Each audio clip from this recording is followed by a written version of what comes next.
नमस्कार है भाई, सभी भाइयों का, सभी बहनों का और सभी लोगों का जो लोग मुझे सुन पा रहे हैं एवं देख पा रहे हैं इस वीडियो में।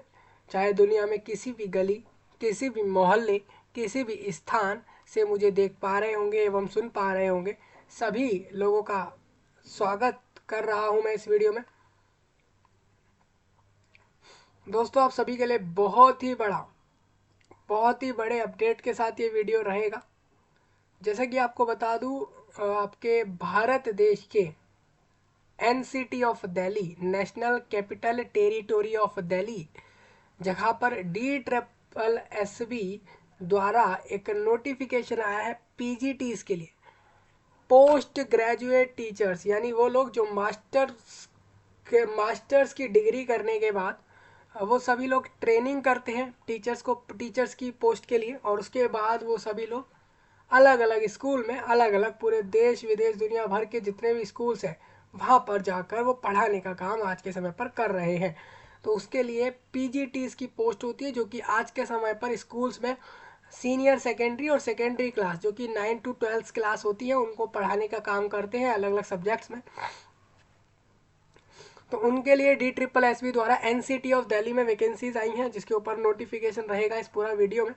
आपके साथ सारा नोटिफिकेशन डिस्कस हो रहा है, आप सभी लोग ध्यान से सुने इस जानकारी को।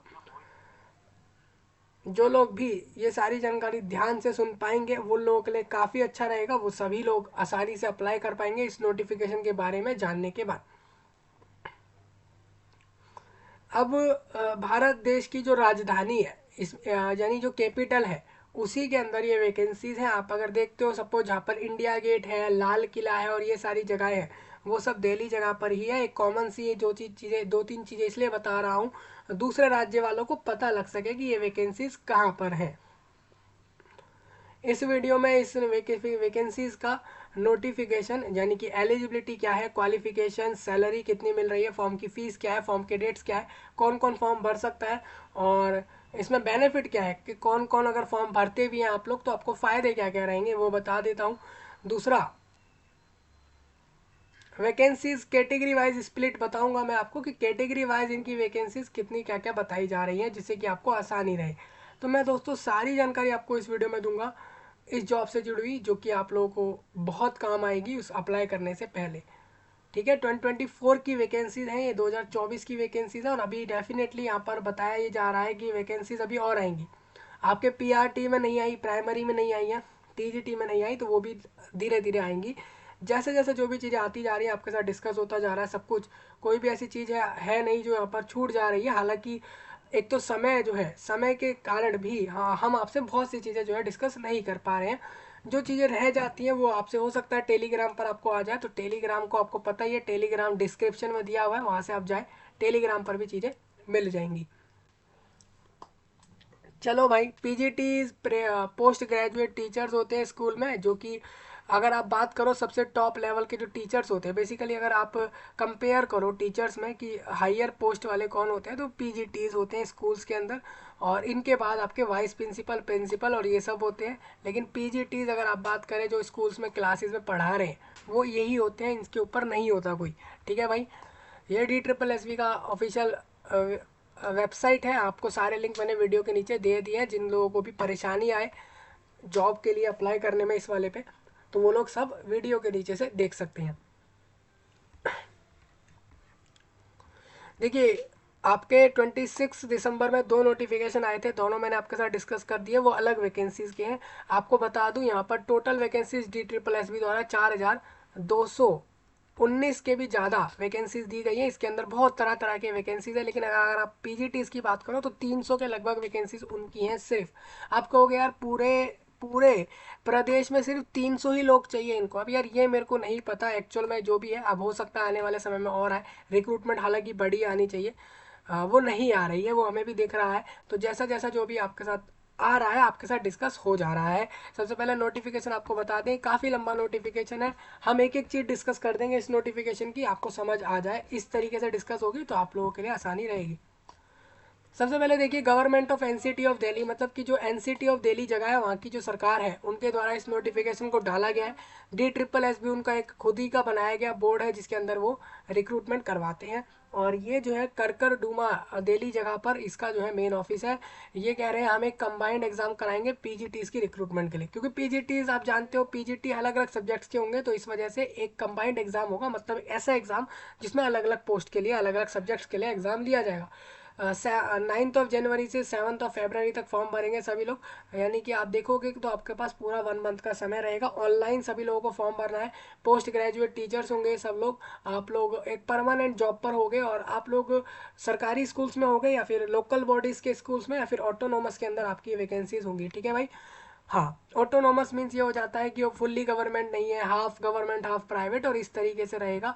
पोस्ट ग्रेजुएट टीचर्स की मैं आपको वैकेंसीज बता दूं, पोस्ट कोड याद रखिएगा जब आप अप्लाई करोगे। जो लोग पीजीटी हिंदी पे अप्लाई करेंगे वो 804 पोस्ट कोड सिलेक्ट करेंगे, और 805 पीजीटी मैथ्स में अब देखिए ये वैसे बेसिकली अच्छी पोस्ट है, क्योंकि आप एक बड़े क्लासेस को पढ़ा रहे हो, आप 9, 10, 11, 12 जैसी क्लासेस को मैथ सब्जेक्ट पढ़ा रहे हो, फिजिक्स पढ़ा रहे हो। बेसिकली आप यहाँ देखोगे तो पीजीटीज में वैकेंसीज 11, 12 में आ रही है। अब देखिए अलग अलग जगह का रूल है, मैं आपको बता दूं, कहीं कहीं पीजीटी जो है वो 9, 10 को भी पढ़ा रहे होते हैं। वो कारण ये होते हैं कि भाई मान लीजिए 9, 10 क्लासेस में ये देखा गया कि टीजीटी टीचर्स की है ही नहीं वहाँ पर, तो ऐसे में पीजीटीज वहाँ पे भी चले जाते हैं, उनको पढ़ाने के लिए रिक्रूट कर लिया जाता है।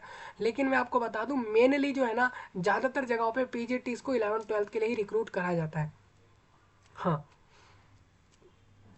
और 9, 10 को टीजीटी टीचर्स को 9, 10 क्लासेस सौंप दी जाती है। इस तरीके से चलता है।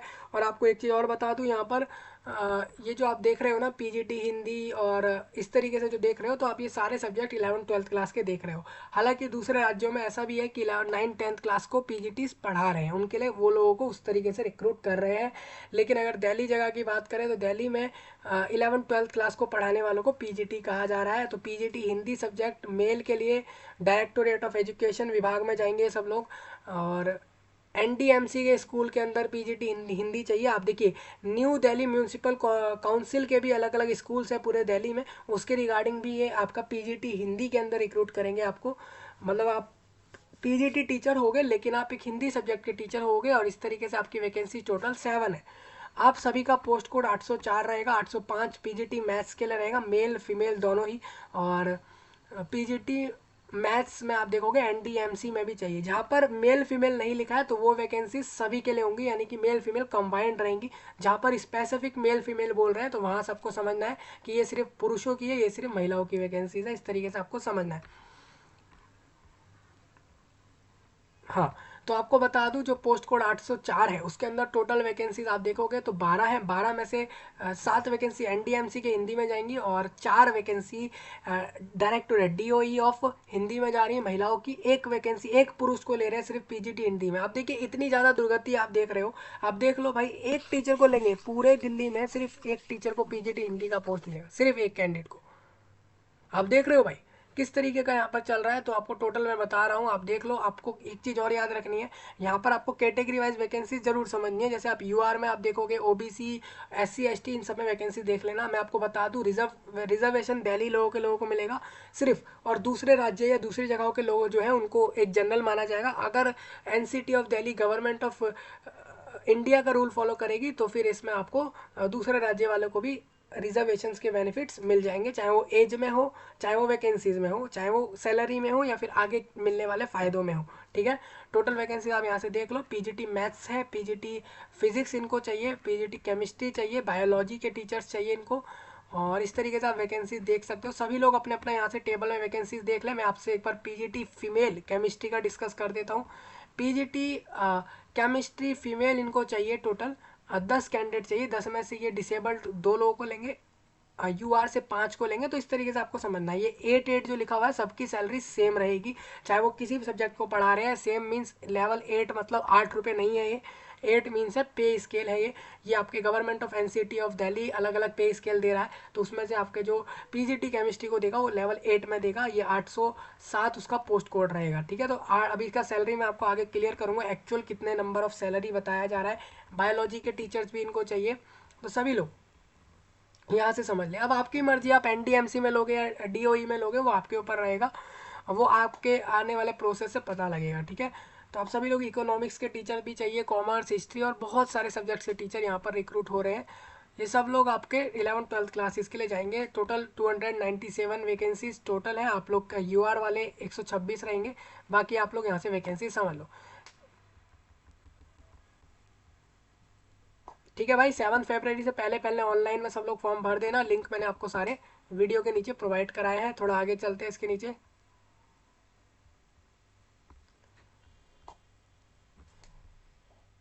इनके लिए आप इन सब के लिए एग्जाम होगा भाई, ठीक है। ऐसे ही नहीं होगा कि ऐसी जॉब मिल रही है, इसमें एग्जाम होगा। आप क्वालिफिकेशन रख रहे हो उसके बाद भी एग्जाम करवाएंगे, उसके बाद ही आपको जॉब देंगे। और याद रखें ऑनलाइन में ही फॉर्म भरना है सभी को। अब मैं एक एक पोस्ट वाइज सारी चीज़ें डिस्कस कर रहा हूँ। सबसे पहले जो पीजीटी हिंदी में अप्लाई करेंगे सभी लोग, मेल, पूरे मेल और फीमेल सभी लोग, तो उनको आपको बता दूं, अगर आप डीओई के अंदर वैकेंसी लोगे तो आपकी वैकेंसी तो टोटल एक ही है पुरुषों की। उसके अंदर भी आप ये देख लो कि आपका वैकेंसी 12 अप्रैल 2023 से खाली है, वैकेंट है। आप देखोगे 2021 वाले ईयर में जो अप्रैल मंथ आया था तब की 12 तारीख से वैकेंसी खाली है, और अब जाके ये फिल हो रही है 2023 के एंड में जाकर। तो आप ये सब चीज़ें देख पा रहे हो। और इनके लिए इनको चाहिए मास्टर डिग्री, पीएचडी, पीजीटी, इसके लिए सभी लोग मास्टर क्वालिफाइड होते हैं, लेकिन आपको oriental degree in the case of, ठीक है, मास्टर डिग्री होना चाहिए। लेकिन आप याद रखें पोस्ट ग्रेजुएट हिंदी सब्जेक्ट में हो, ये आप याद रखें। आपकी जो डिग्री है ना उसके अंदर एक हिंदी एक एज अ सब्जेक्ट के तौर पर आपने पढ़ा हुआ हो, और डिग्री इन एजुकेशन के अंदर भी चाहिए होगा,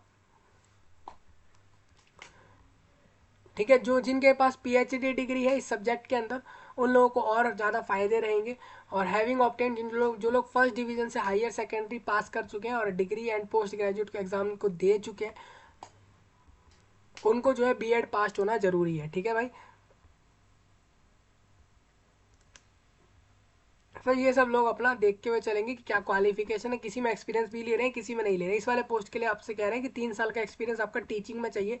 आपने किसी भी कॉलेज में या फिर हायर सेकेंडरी स्कूल में या फिर हाई स्कूल में पढ़ा दिया हो इस सब्जेक्ट के अंदर, हिंदी में 3 साल कम से कम पढ़ाया हो, तो आप लोग यहाँ पे अप्लाई करोगे। ये डिज़ायरेबल एक्सपीरियंस है, आपने करा है तो ठीक है। अदरवाइज यहाँ पर कोई इतना जरूरी नहीं है, क्योंकि एसेंशियल नहीं है, ये डिज़ायरेबल है। आप अगर देखोगे डिज़ायरेबल मीन्स ये हो जाता है कि भाई और भी अच्छा होगा अगर आपके पास इतना एक्सपीरियंस है। अभी आप ये लोग ये छोड़ मत देना इस वैकेंसी को ये सोचकर कि भाई इसमें 3 साल एक्सपीरियंस चाहिए। बेसिकली वो 3 साल एक्सपीरियंस डिज़ायरेबल में आ रहा है, एसेंशियल मीन्स हो जाता है कंपलसरी, भाई होना ही चाहिए, ठीक है। सैलरी काफ़ी सही है पीजीटीज़ के यहाँ पे, सैलरी 48,000 इनिशियल है, आप देख लो। और 1,50,000 तक मैक्सिमम है, यानी कि आप ये मान के चलो कि पर मंथ आपको 50,000 प्लस सैलरी और प्लस जो भी बेनिफिट मिल रहे हैं उसके ऊपर 50,000 प्लस आपके पास पर मंथ होने ही वाला है, चाहे आप सैलरी और बाकी सारे बेनिफिट देखते हो चलो। ये इनिशियल बता रहा हूँ, जैसे आपको जॉब मिलती है उसके बाद तो आप ये देखो कि आपको 60,000, 70-80,000 तक देंगे। 31 से 36 से बिलो वाले लोग फॉर्म भरेंगे, सिर्फ 36 एज से बिलो। जो लोग 36 प्लस कंप्लीट कर गए अगर वो रिजर्व्ड हैं तो उनको बेनिफिट रहेंगे। जो भी आपके SC ST 5 साल, OBC 3 साल, वही सब सेम चलेगा, इसमें आपको घबराना नहीं है, ठीक है। अब आपको बता दूं पीजीटी हिंदी फीमेल की वैकेंसी जो है डीओई के अंदर, उसके अंदर भी टोटल 4 वैकेंसीज हैं, इनकी भी क्वालिफिकेशन सेम ही है। तो आप सभी लोग यहाँ से रीड कर लेना, सैलरी और बाकी सब चीज़ें एक बार आप लोग यहाँ से रीड कर लो। एनडीएमसी के अंदर इनको पीजीटी हिंदी चाहिए, उसके लिए 7 वैकेंसीज दी है। कैटेगरी वाइज आप लोग समझ लो, इसमें भी आपका मास्टर डिग्री क्वालिफिकेशन चाहिए उस सब्जेक्ट के अंदर, और 3 साल का एक्सपीरियंस। सैलरी सेम है। ये non ministerial non gazetted post है, आपको पता है पीजीटी कोई गैजेटेड पोस्ट पे नहीं है, वो एक टीचर है, ठीक है भाई। अब आपको बता दूं एक आपका यहाँ पे आ जाता है पीजीटी मैथ्स के लिए, जो आपका डीओई के अंदर है, उसके अंदर टोटल 7 वैकेंसीज हैं। और इसके अंदर आपको एक चीज़ और बता दूं, जो लोग आप यहाँ पर कैटेगरी ए से लेकर ई तक देख रहे हो डिसेबल्ड वाले, उनकी डिसेबिलिटी में ए मतलब ब्लाइंड और लो विजन हो जाता है, डी और डी, बी मतलब D for hard of hearing, और ओ ए मतलब 1 लेग और 1 arm, both arm, 1 leg, both leg. तो ये सब होता है दोस्तों, ये आपका डिसेबिलिटीज़ में आता है। जो लोग इन चीज़ों में आ रहे हैं वो अपनी वैकेंसी उसी के हिसाब से समझे। मतलब आप लोग डिसेबल्ड वाले ये मत समझना, अगर यहाँ पर एक वैकेंसी लिखी आपने ये समझ लिया कि किसी भी डिसेबल्ड को मिलेगी, नहीं। अगर वो ब्लाइंड होगा या लो विजन होगा तभी उसको वैकेंसी मिलेगी, ठीक है भाई। क्वालिफिकेशन एक बार देखते हुए चले, एक्सपीरियंस चाहिए इसमें भी, सैलरी सेम है। वही एज और वही सारा कुछ। पीजीटी मैथ्स फीमेल की भी आप वैकेंसी देख लो और क्वालिफिकेशन इस तरीके से देख लेना। टोटल ये नोटिफिकेशन इसी तरीके से पूरा भरा हुआ है कि एक एक चीज़ के बारे में इन्होंने अलग अलग से क्लेरिफाई करा है, तो इस वजह से नोटिफिकेशन काफ़ी लंबा है। बाकी और इसमें कुछ है नहीं। देखिए मोस्टली कॉमन ही है, आप सभी लोग हर तरह के पोस्ट का हर तरह के सब्जेक्ट का अलग अलग देखते हुए चले। वैकेंसीज, क्वालिफिकेशन, सैलरी और एक्सपीरियंस क्या मांग रहे हैं, सारी चीज़ें, एज लिमिट भी और एक एक चीज़।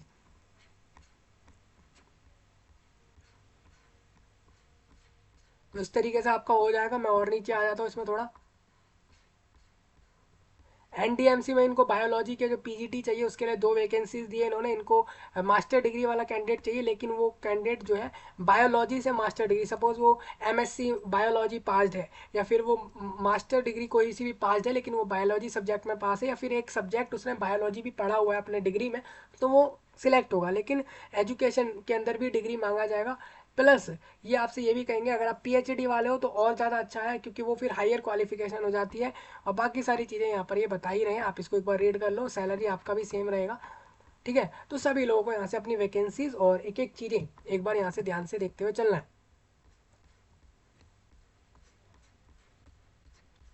तो एक एक तरह का ये सारा पोस्ट है, मैं एक एक को डिस्कस नहीं करूँगा, मैं डायरेक्ट आगे आ रहा हूँ आपके साथ।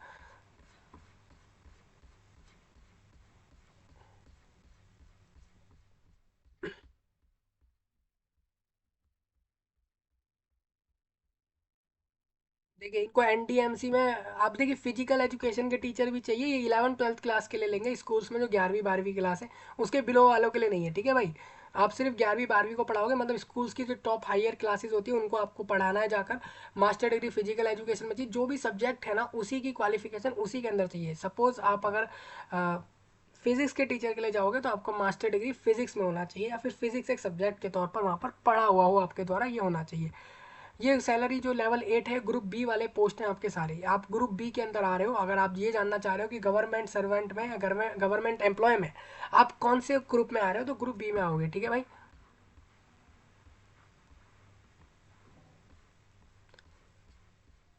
तो इस तरीके से आपको समझ आ गया होगा। बहुत सारी पोस्ट आपने अभी देखी, लाइन से मैंने आपको सारे पोस्ट और सारी चीज़ें बता दी है। हम ऑलमोस्ट अब देखिए ए से ई तक डिसेबल्ड वाले अपने कैटेगरी वाइज डिसेबिलिटीज़ देख लें। और जो short form C suppose blind, low vision, D means deaf, hard of hearing, ये डिसेबल्ड डिसेबिलिटीज़ होती हैं। इसका फुल फॉर्म अब यहाँ से देख लो। एलिजिबिलिटी यही है, कैंडिडेट भारत का नागरिक होगा, सिटीजन ऑफ इंडिया होगा, यानी भारत का नागरिक फॉर्म भर देगा। प्लस वो एक्सपीरियंस और क्वालिफिकेशन सारी रखे यार पोस्ट का, तभी वो फॉर्म भरेगा, ठीक है। ऐसा नहीं है कि वो एलिजिबल नहीं है, सिर्फ भारत का नागरिक है तो फॉर्म भर देगा। हाउ टू अप्लाई मैं आपको बता देता हूँ। DSSB के वेबसाइट पे अप्लाई कर लो आकर, मैंने आपको लिंक दिया है। एक DSSB ऑनलाइन करके एक लिंक है, वो आपको प्रोवाइड कराया गया है वीडियो के नीचे। फॉर्म का फीस 100 रुपीज़ है। जो भी महिलाएं हैं, चाहे वो SC हो, ST हो, OBC हो, UR हो, कोई सी भी कैटेगरी से हो, उनको फीस नहीं भरनी, चाहे वो सेम स्टेट की हो या फिर दूसरे राज्य की हो, पूरे देश में कहीं से भी। और अगर SC ST और डिसेबल्ड लोग होंगे, वो लोग भी, एक्स सर्विसमैन, सभी लोग फॉर्म की फीस नहीं देंगे। सिर्फ हमारे भाई लोग, सिर्फ हमारे पुरुष पुरुष जितने भी लोग हैं वो लोग, यानी मेल कैंडिडेट्स फॉर्म की फीस देंगे। प्लस अगर मेल कैंडिडेट के साथ साथ वो UR में है या फिर रिजर्वेशन में नहीं है तो वो फीस देंगे, या फिर अगर वो दूसरे राज्य के SC ST हैं तो भी वो फॉर्म का फीस देंगे, क्योंकि उनको रिलैक्सेशन या रिजर्वेशन नहीं है, ठीक है।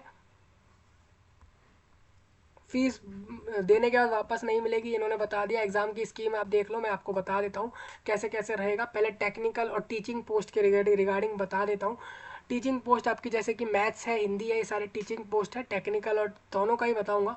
तो दोनों ही पोस्टों के लिए, टीचिंग वाले भी और टेक्निकल के लिए, दोनों के लिए Tier 1 करके एग्ज़ाम होगा। उसमें आपका 3 घंटे का एग्ज़ाम कराएंगे। ये पोस्ट कोड जो आप 804 से लेकर 16 तक का जितना ही पोस्ट कोड आपने ऊपर देखा, जो हिंदी है, बायोलॉजी, केमिस्ट्री, फिजिक्स, ये सारे टीचिंग पोस्ट है। जो भी पोस्ट ऊपर आप पोस्ट कोड देख रहे हो 4 से लेकर 16 तक, उन सबका 3 घंटे का एग्जाम होगा। और 300 उनके क्वेश्चन रहेंगे MCQ, मतलब एक क्वेश्चन दिया, उसके 4 ऑप्शन दिए, उसमें से जो भी सही है आपने सिलेक्ट करके लगा दिया। आपको लग रहा है किसी क्वेश्चन का आंसर गलत, तो आप उसको छोड़ देना, ठीक है। अभी नेगेटिव मार्किंग होगा नहीं होगा वो मैं आपको आगे क्लियर करता हूँ। हाँ, सारे एमसीक्यू रहेंगे, मतलब इसमें कोई आपको कोई पूरा आंसर नहीं लिखना, आपको सिर्फ बता देना है किस क्वेश्चन का कौन सा आंसर सही है। हालांकि आपको रफ शीट और वो सब चीज़ें वहाँ मिलती हैं सेंटर्स पे। और आपको बता दूँ इसमें टोटल मार्क्स 300 का रहेगा, नहीं हर क्वेश्चन एक एक नंबर का होगा। और इसमें आप याद रखें एमसीक्यू जो आपका रहेंगे वो सेक्शन 2 तरह का पेपर रहेगा। सेक्शन 1 में 100 मार्क्स का पेपर रहेगा, जिसमें हर पार्ट 20-20 मार्क्स का आएगा, जैसे mental ability, reasoning ability, general awareness और English language and comprehension, Hindi language and comprehension, numerical ability, aptitude and data interpretation. ये सारी चीज़ें दोस्तों एक रेफरेंसेस बुकें आती हैं, उससे सारी प्रिपरेशन हो जाती है। आप इसमें से अगर कोई भी आप देखोगे ना, एक जनरल आप ऐसी बुक लो जो कि ऑल इंडिया बेस के सारे कॉम्पिटेटिव एग्जाम्स को कवर कर रही हो, जिसमें क्योंकि ये सारी चीज़ें वही हैं जो हर हर रिक्रूटमेंट में देखी जा रही हैं।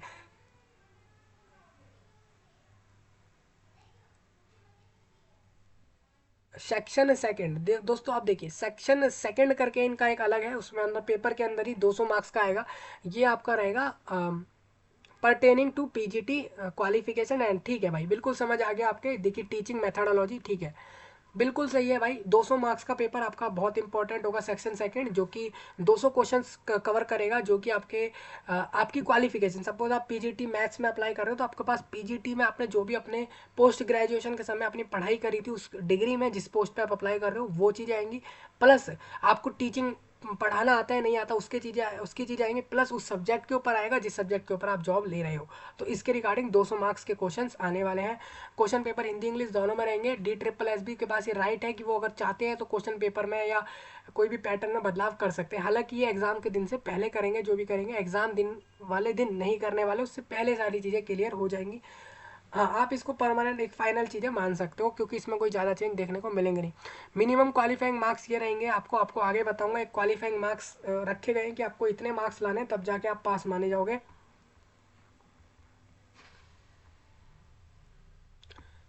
ठीक है भाई, डोमेन स्पेसिफिक मतलब आपको ये वाला जो सेक्शन दिख रहा है ना, इस वाले को जरूर पास कर लेना, सेक्शन सेकंड को, ये जरूर रहेगा आपके लिए। ठीक है, आपकी जो फाइनल मेरिट लिस्ट बनाएंगे कि भाई कौन कौन सिलेक्ट हुआ है, रिजल्ट में कौन कौन पास हो गया, किसको जॉब हम दे रहे हैं, वो आपका सेक्शन ए बी दोनों का मिलाकर एक लिस्ट निकालेंगे। और सेक्शन बी वाला सिर्फ पास करना जरूरी है। सेक्शन बी में अगर कोई फुल में से फुल भी ला रहा है और फुल में से हाफ भी ले आ रहा है तो उसके कोई इतना इशू नहीं होता है, क्योंकि आपको इतना याद रखना है कि आप लोगों को सेक्शन बी में बस कुछ भी करके उस एग्जाम को पास कर लेना है। अगर आप मेरे से पूछो मिनिमम क्वालिफाइंग मार्क्स ये लोग क्या दे सकते हैं, तो मैं इतना बता देता हूँ, 200 मार्क्स है ना, जैसे आपके 200 मार्क्स से अगर आप 40% यानी कि 80 नंबर प्लस ला रहे हो तो सभी लोग पास अपने आप को मान सकते हैं। ये मैंने एक ऑन एन एवरेज बता दिया, इससे ऊपर आप डेफिनेटली अपने आप को सेफ मान सकते हो, क्योंकि 40% तो क्वालिफाइंग रहेगा, इससे नीचे 33 35 इस तरीके से भी रहता है, मैं आपको आगे बता दूंगा। सेक्शन ए और बी दोनों के मिलाकर आपका मेरिट बनाएंगे, लेकिन इतना याद रखें सेक्शन बी सिर्फ जो लोग पास कर रहे हैं और सेक्शन ए में बढ़िया मार्क्स ला रहे हैं तो उनकी मेरिट में लिस्ट नीचे चली जाएगी, नाम नीचे आ जाएगा, क्योंकि उनके सेक्शन बी में सिर्फ वो पास है। तो इसलिए आप दोनों ही सेक्शन पर इसमें जो है अपना फोकस रख सकते हैं।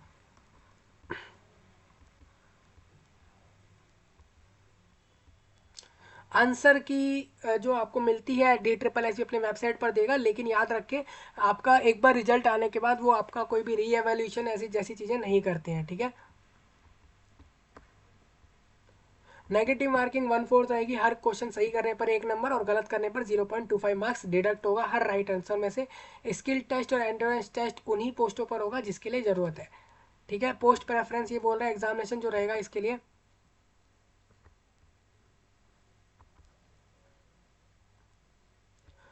For the post in respect of department will be taken at the time of online calling of e dossier. E dossier क्या होता है मैं आपको बताऊंगा। In case a candidate does not exercise his preference, then in the case of his her selection the allotment of department will be made by the board at which the candidate is found eligible as a final, ठीक है भाई। Preference once confirm at the time of final and will be not allowed to. हाँ भाई, ये वाला point बहुत जरूरी है पोस्ट प्रेफरेंस का। ये ऑलमोस्ट हर रिक्रूटमेंट में देखा जाता है। आपको जैसे अभी आपने फॉर्म भर दिया, आपसे अभी कुछ सिर्फ पोस्ट कोड भरवा लेंगे, आपसे फॉर्म भरवा लिया जाएगा। लेकिन आपको जब जॉब देनी होगी, जब आपका मेरिट लिस्ट बता देंगे कि भाई इन लोगों ने पास कर लिया इस एग्जाम को, अब इनका आपका डायरेक्ट डॉक्यूमेंट वेरिफिकेशन होने वाला है, तो उससे पहले फाइनल रिजल्ट निकालने से पहले फाइनल रिजल्ट में ये रहता है कि किस कैंडिडेट को कौन सा विभाग, मतलब किस विभाग में उसको जो है किस पोस्ट को कौन सी पोस्ट मिली है। तो ये चीज़ आपको जैसी आती है ना, उससे पहले आपसे एक चीज़ भरवाई जाती है पोस्ट प्रेफरेंस। उसमें पूछा जाता है कि भाई आप ये बताओ कि आपको जो भी पोस्ट चाहिए वो किस विभाग में चाहिए, आपको एनडीएमसी में चाहिए या फिर डीओई में चाहिए या फिर किस में चाहिए और कौन सा पोस्ट चाहिए। प्रेफरेंस आपके द्वारा ले ली जाती है। जो लोग नहीं देते उनको क्या करता है गवर्नमेंट, जो आपका NCT of government of Delhi है, वो ये डिसाइड कर देते हैं कि हाँ भाई चलो इस कैंडिडेट ने सारे रिक्रूटमेंट प्रोसेस पास करें, हो सकता है इसको प्रेफरेंस के फॉर्म के बारे में नहीं पता लगा हो, तो हम इसको अपनी मर्जी से देखते हैं यहाँ वैकेंट है और ये इसमें पास कर गया तो हम इसको ये वाला विभाग, इस वाले विभाग में इसकी जॉब कर देते हैं। वो इस तरीके से कर देंगे, ठीक है। लेकिन अगर आप नहीं देते हो तब ऐसा होगा, अगर आप देते हो तो आपकी मर्जी से ही, आपके द्वारा ही जो आप बताओगे उसके ही बिहाफ पर आपको वो प्रेफरेंस के बिहाफ पर ही वो आपको जॉब देंगे। मोड ऑफ सिलेक्शन सिंपल है। ये जो दोनों एग्जाम आप देख रहे हो, टीयर 1 के जो एग्जाम देख रहे हो दोनों ही सेक्शन के, ये दोनों ही आपके कंप्यूटर पर एग्जाम लिए जाएंगे। मतलब कि एक कंप्यूटर आपको ऐसे मॉनिटर्स पर दे दिए जाएंगे, एक एक डिवाइस आपके पास होंगे, मॉनिटर्स अलग अलग सेंटर पर आपके पास रहेंगे। ये आप जहाँ पर भी जा रहे हो, जिस भी सेंटर पर आप जा रहे हो, वहाँ पर एक कंप्यूटर बेस्ड एग्जाम करके, मतलब एक कंप्यूटर पर एक स्क्रीन आएगा, सर्वर पर ये सारी चीज़ें पहले रेडी रहती है, फिर आपसे वहाँ से एग्ज़ाम करा दिया जाएगा, ठीक है। कंप्यूटर पर एग्ज़ाम इन्होंने बता दिया है।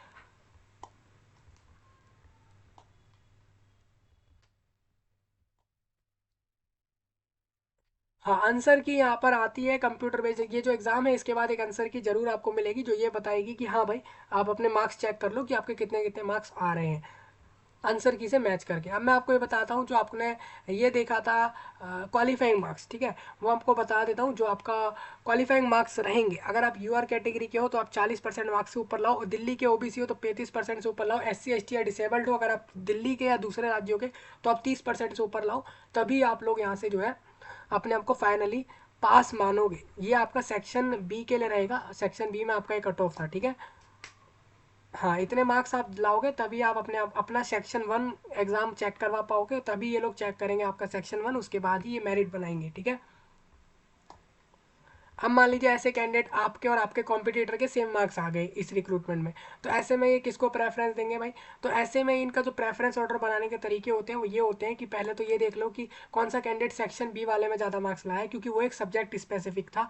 उसके बाद अगर वहाँ पे भी टाई के सारे होते हैं तो ऐसे में ये कैंडिडेट देखते हैं कौन सा कैंडिडेट जो है एज वाइज बड़ा है, उसको कर दो। फिर हम ये देखेंगे कि डेट ऑफ बर्थ वाइज, फिर उसके बाद हम ये देखेंगे कैंडिडेट का नाम जो है अल्फ़ाबेटिकली ऑर्डर वाइज किसका पहले आता है। सपोज किसी का नाम है रोहन और किसी का नाम है ऋतिक, तो ऋतिक और रोहन में आप देखोगे आर आई आ जाता है और रोहन में आर ओ आता है। तो आप आर आर तो सेम पहले पहले ऑर्डर में आ गए, आर के बाद ऋतिक में आई आ रहा है और रोहन में आर ओ आ रहा है। तो इसका मतलब ये है कि यहाँ पर जो ऋतिक है, ऋतिक आप देखोगे ए बी एल ए से लेकर जेड तक में आई पहले आ जाता है, इस वजह से ये लोग ऋतिक को जो है ऊपर मेरिट में कर देंगे और रोहन को मेरिट में आगे कर देंगे अगर उनके सेम मार्क्स आ रहे हैं, ठीक है, इस तरीके से।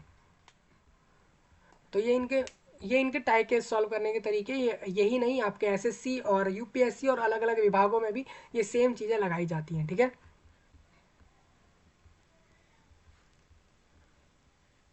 हाँ, जब आपको एक बार आपने प्रेफरेंस बता दी कि कौन सा पोस्ट चाहिए किस विभाग में चाहिए, उसके बाद ये उसी के अकॉर्डिंग ये फाइनल रिजल्ट आपका बनाकर DSSB वेबसाइट पर देंगे, जो कि मैं आपके साथ डिस्कस कर दूंगा।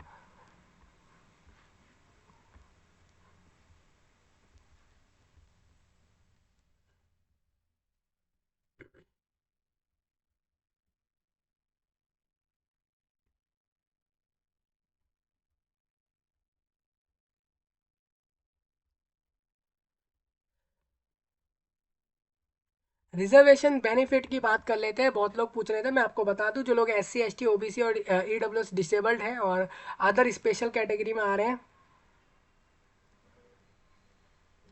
गवर्नमेंट ऑफ एंड, ठीक है, DoP and I and T and government of India, reservation benefit will be available to the,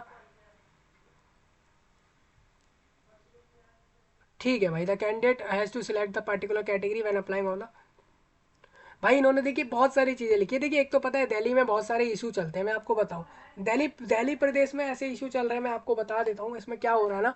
यहाँ पर ये हो रहा है कि एनसीटी ऑफ दिल्ली गवर्नमेंट है, ठीक है, और उसके अलावा गवर्नमेंट ऑफ इंडिया, ये आपको पता ही है कि भाई ये स्टेट है नहीं, ये आपका यूनियन टेरिटरी ऑफ में आता है, जैसे बाकी की 6-7 और यूनियन टेरिटरी है पूरे देश में, उसी में से ये एक है, ठीक है।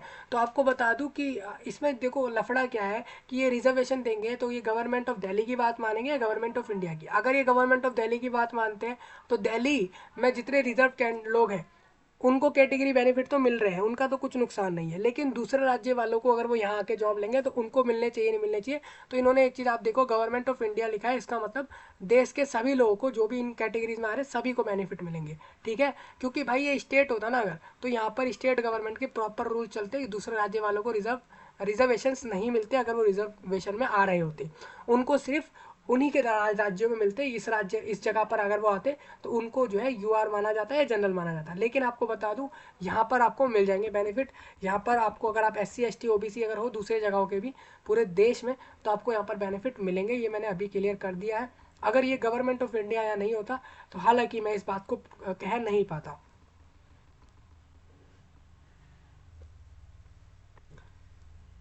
कट ऑफ मीन्स ये है दोस्तों कि ये आपका ये कट ऑफ मतलब ये बोल रहे हैं कि आपका जो एलिजिबिलिटी है, चाहे वो एज का हो, चाहे आपका क्वालिफिकेशन हो, या फिर आपकी नेशनैलिटी प्रूफ करना का हो, कास्ट फॉर्म हो, ये सब चीज़ें जो भी होंगी वो आपके पास जो होनी चाहिए वो 7 फरवरी 2024 डेट के हिसाब से होनी चाहिए। मतलब कि आप अगर देखते हो कास्ट फॉर्म जो होते हैं वो 1 साल जनरली चलते हैं, ठीक है। तो वो आपका ऐसे चलता है, मार्च टू मार्च चलता है। तो अगर आप देखोगे कि जो मार्च 2024 है तब तक के आपका वैलिड रहेगा, इस वजह से आपका कास्ट का फॉर्म यहाँ एक्सेप्ट होगा जो आपका अभी वैलिड चल रहा होगा, ठीक है। इस तरीके से आपका वैलिड माना जाएगा। OBC वाले देख लें कि उनको रिजर्वेशन सिर्फ दिल्ली वालों को मिलेगा या पूरे देश के लोगों को, उसके लिए इन्होंने अलग नोटिस दिया, अलग पॉइंट दिए हुए हैं। एज रिलैक्सेशन बता देता हूँ, सभी पूरे देश के SC ST को 5 साल का, OBC को 3 साल, डिसेबल्ड को 10 साल का, अगर वो डिसेबल्ड के साथ SC ST है तो 15 साल, अपर एज में बढ़ जाते हैं। जैसे आप 36 साल देख रहे थे फॉर्म भरने की, तो आप 36 में 15 और ऐड कर लो, यानी आप 51 साल के होने तक अपना PGT जॉब ले सकते हो इस पोस्ट पर, अगर आप अनुसूचित जाति जनजाति हो प्लस इनमें से कोई भी एक चीज़ और आप डिसेबल्ड हो, ठीक है। तो आपके लिए तो कितना बेनिफिट है, आप एक यही सब आपके बेनिफिट्स यहाँ पर आपको दिख रहे हैं। इंस्ट्रक्शन है भाई कैंडिडेट के लिए, एक बार यहाँ से देख लें सभी लोग। जनरल इंस्ट्रक्शन आप सभी के लिए दिए गए हैं, वो आप एक बार रीड कर लें। एक्शन अगेंस्ट, देखिए ये वाला पॉइंट बहुत इंपॉर्टेंट है, इसको लोग कई बार नोटिफिकेशन में देखते नहीं है। ये पॉइंट वो है कि मान लीजिए कैंडिडेट को ये वार्निंग दी जाती है कि वो जो है सारे प्रोसेस फॉलो करे जो भी एग्जाम को करने को कहा जा रहा है। सपोज आप मान लीजिए चिट लेकर चले गए, कोई गैजेट लेकर चले गए, कोई मान लीजिए स्मार्ट इलेक्ट्रॉनिक गैजेट लेकर चले गए एग्जाम के समय पर, तो ऐसे में दोस्तों आपकी रिक्रूटमेंट भी कैंसिल होती है, प्लस ये लोग डिबार्ड भी करते हैं। डिबार्ड मीन्स ये होता है जैसे कि आपको 3 साल 5 साल के लिए DSSS भी कोई भी रिक्रूटमेंट देगा तो आप दिल्ली प्रदेश में कोई भी वैकेंसी नहीं ले पाओगे। ऐसे में फिर आपको दूसरे राज्यों में या दूसरे जगहों पर जाना पड़ेगा वैकेंसीज को लेने, क्योंकि वहाँ आप डिबार्ड नहीं हो। जहाँ डिबार्ड हो वहाँ तो आप नहीं ले सकते, किसी भी चीज़ में आप उधर नहीं जा सकते हो। ये इन्होंने पहले ही दोनों तरफ से रोक देते हैं आपको, यहाँ से भी यहाँ से भी क्या देते हैं भाई, आपके लिए दोनों ही गेट बंद हो चुके हैं। अब आप लोग फाइनली अब आने वाले रिक्रूटमेंट में नहीं जाओगे अगर आप ये प्रोसेस कर रहे हो। सपोज आप लेके क्रिमिनल रिकॉर्ड रहा हो, क्रिमिनल चीज़ें करी हुई हो, तो ये सब चीज़ें एक बार लोग थोड़ा ध्यान से पढ़ें। मेल प्रैक्टिस मतलब यूज़र यूजिंग अनफेयर मीन्स करा है आपने, मतलब कि मान लीजिए आपने आंसर शीट जो आपको मतलब एग्ज़ाम करते समय आपने उसको एक हल्के में ले लिया है, और आप ये देख रहे हो जैसे कि बहुत सारी चीज़ें हैं दोस्तों, ये सारे पॉइंट आप मिसबिहेव कर रहे हो एग्जाम हॉल में, ठीक है, सुपरवाइजर के साथ, इन्विजिलेटर के साथ, तो ये सारी चीज़ें हैं।